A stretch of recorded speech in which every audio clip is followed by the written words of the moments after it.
What do you get when trying to create the cheapest automotive electric vehicle that you can get? Well, you get the Dacia Spring, and this is the facelifted version of that. We did already look at the previous one around half a year ago or a year ago.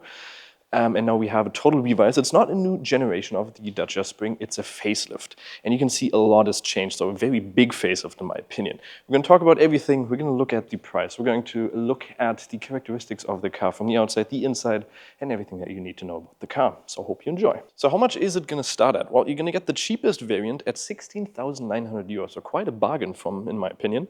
The car is going to go up in 1,000 steps, so you're going to be 16,900 for the Essential, then you have the Expression, the Extreme, you have the 45 horsepower variant and also the 65, well both of these are 65, but 65 horsepower variant as well. Both are going to have the same battery size, which is around a 26.8, but you are going to be limited with the 65 or 45, which is completely fine, because if we talk about the statistics of a Dacia Spring driver, they drive around 37 kilometers a day at an average speed of 37 kilometers an hour. And 90% of those users drive less than 70 kilometers a day, which is, well, perfect if you're looking for this car, so a car that you mainly want to use in the city. Let's talk about this front. We can definitely see the inspiration from the new Dacia Duster, and that's what they're kind of going for with the new design languages. We have the Y-shaped daytime running lights up here with the black surrounding, with the new Dacia logo down there. Then we have halogen lights. You're not going to get LED lights on any variant. These are all going to be halogen lights, and this one in front of us is the Extreme variant. Further down, we have a very nice front, in my opinion. This is also where you charge it. We're going to put a close-up of there and talk about it a little bit later on.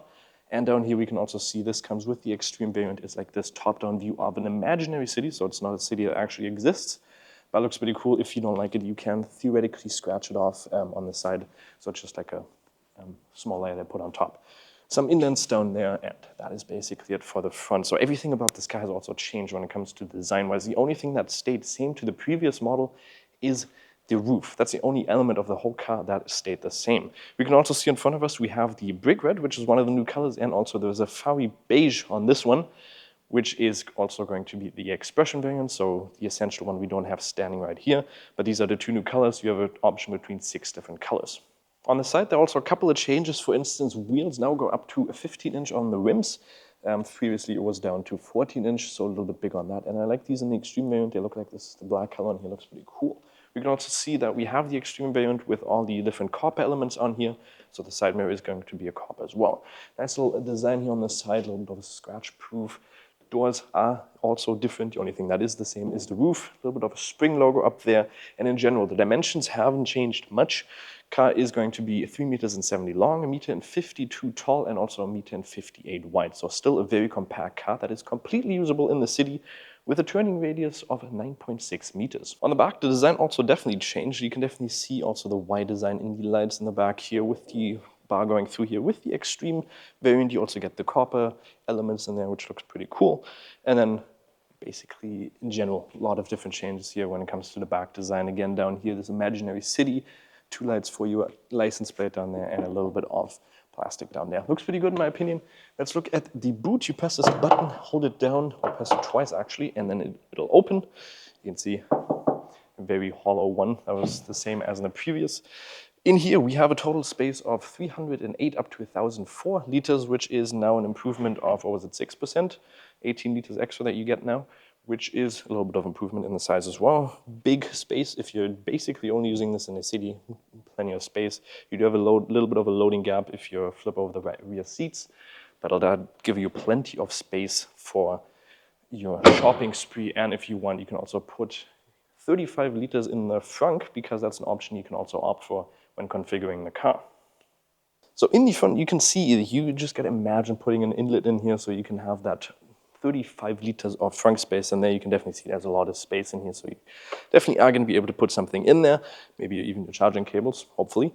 That is going to allow you to be very practical in the city, like I already said. Down here we can charge the car. If you get the bigger horsepower variant with 65, you can also charge this up to an optional 30 kilowatts, which is fairly quick. That's going to get you from 20 to 80% in around 40 minutes. If you use it at a wall box at home with 7 kilowatts, that's going to take you under 4 hours to go from 20 to 100%. And if you just use it with your outlet at home, you're going to take under 11 hours to completely charge the car. And just another statistic here for you.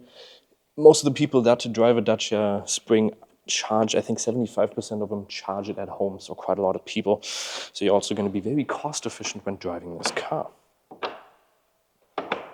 So you can definitely see that in the back it is fairly cramped. This is adjusted to me in the front, 5'11" or 1'80".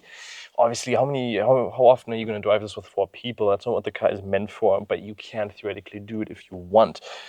It's okay because the seats are fairly squishy, so you can squish a lot in there. So it is actually okayly comfortable if you're only driving 37 kilometers, what the average driver does.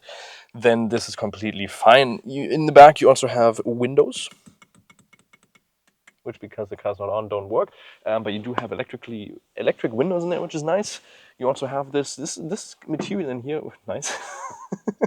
This material in here does remind me of that fabric on the outside that we had on the Dacia Duster, on the new one. If you want to check out that video, you can click it on that corner right up there, so you can press that. You don't have any armrests in here that you can fold over. You don't have any cup holders in here. There's nothing in here basically. It's just very basic. You can see also on the quality here, wise, everything is obviously as cheap as possible to allow you to get this car as affordable as possible. Headroom is actually very good. There's a lot of space up here. Well, not a lot of space, but for the car I would have actually expected a little bit less. You also don't have any hand grips. I also see it's not on the passenger for the front, but otherwise comfortable. It's very comfortable in my opinion. If you sit in the center, yeah, that's not going to happen. You're going to hopefully only drive this with 4 people in the maximum. If you're driving this with 2 people, that's also the best option in my opinion. So in the interior, you can definitely also see a lot of changes. It looks more modern, it looks more open, it looks more vibrant. And that's definitely one thing that they also wanted to get to, is to speak to more people. They didn't only want to change the design on the outside, the efficiency and the affordability. That's what the main aspect of this car is. Previously, it wasn't really the design. The previous one wasn't really my favorite, but in this, it looks a lot more better. Well, it looks a lot better. And they're speaking to a lot more customers in this way, in my opinion. In the interior, one thing that you definitely also see if you look in the seats, they are very comfortable in my opinion. And one thing that changes depending on which model you get or variant, this is the extreme. So you get this olive gray in here. If we do a quick cut to the Essential, to the Expression, there is white interior with red stitching, because that's also the other thing. You can see on here, this is also olive green.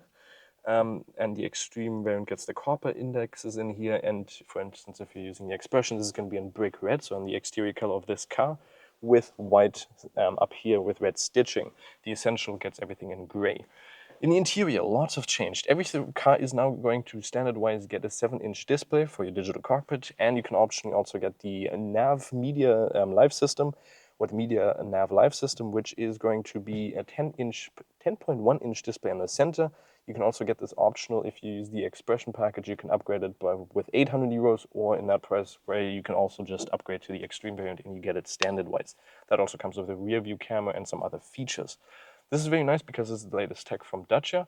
It allows you to have wireless Apple CarPlay, Android Auto, and use over-the-air updates as well as live traffic, stuff like that. So navigation-wise, also everything is top in there. Down here we have some climate controls, which is also nice.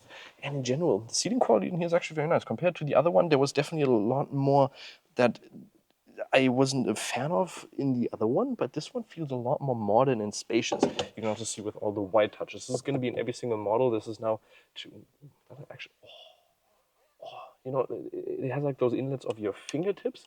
And it's cool going over it because it's like really small and tiny. I don't know, I like it. This is also the U-clip system, which is a 3-in-1 system basically. So you can see there's no cup holders in here, but with this you get one. So you can just plop it down there. If I can get it on. Oh no. That way. And there you go. Now you have a cup holder in there. You also have a light, for instance, if you want to use that. You can put it up here, for instance, and then you have a light. Another quick thing, you have a glove box down here, and you can also upgrade, or not upgrade, but you can get an option to cover this to make it a second glove box, basically. Otherwise, this is going to be open, but if you want to cover that up, you can have it also that way. Steering wheel also looks very modern, basically like the Dacia Duster, but it does not have any touch-sensitive buttons, which is very nice. So it does have the your physical buttons. Let's also quickly take a look at the infotainment display. You can see this is the main display. Up here you have the navigations with everything is in German right now, but I'm gonna have to translate. Apple CarPlay, Android Auto. You have, for instance, if you press down there, you have a quick button to your energy. You can have a program or you can also see how much the battery is now, 83%, and that is claimed getting us 173 kilometers based on what this is saying. In the city, it claimed up to, I think, 320 kilometers. Well, definitely, if you drive this kind of feature, we're going to definitely talk about that as well. Driver's assistance, you can go on there. One thing I did also see is that if you press a certain button, you can have a pre-configuration of what assistance you want to turn off. So you can press on that real quick and then turn them off. Up here, you can obviously use Bluetooth, whatever you want. You can connect your phone. You also have the standard radio, stuff like that. But basically the newest function up here, you can also see, we can turn on the brightness, nice. You also have the My Dacia app, which you can use to remotely access the car. That's how I would say it. Yeah, but looks very standard-wise and very nice. Newest setting, like I said, over the update, so very, very efficient. And if you don't opt for the technology package, basically the techno package, you're not going to have this display. Otherwise, in the Extreme, it comes standard.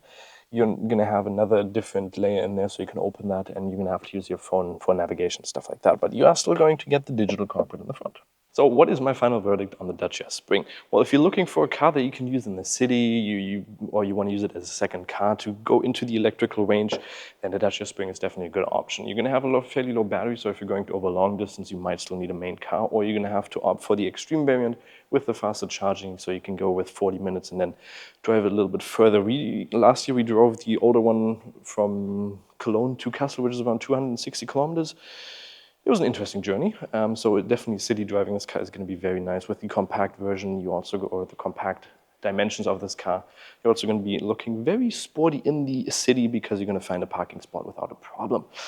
The design-wise, what they changed on here looks very nice in my opinion. Also, the brick red is a very nice looking color with the black touches, and also the interior with the olive green and the Extreme package. Getting those copper elements looks very, very nice. And definitely a facelift, and in my opinion, even a new generation looks very, very nice. So if you guys did enjoy, make sure to like and subscribe. We'll see you next time. Bye-bye.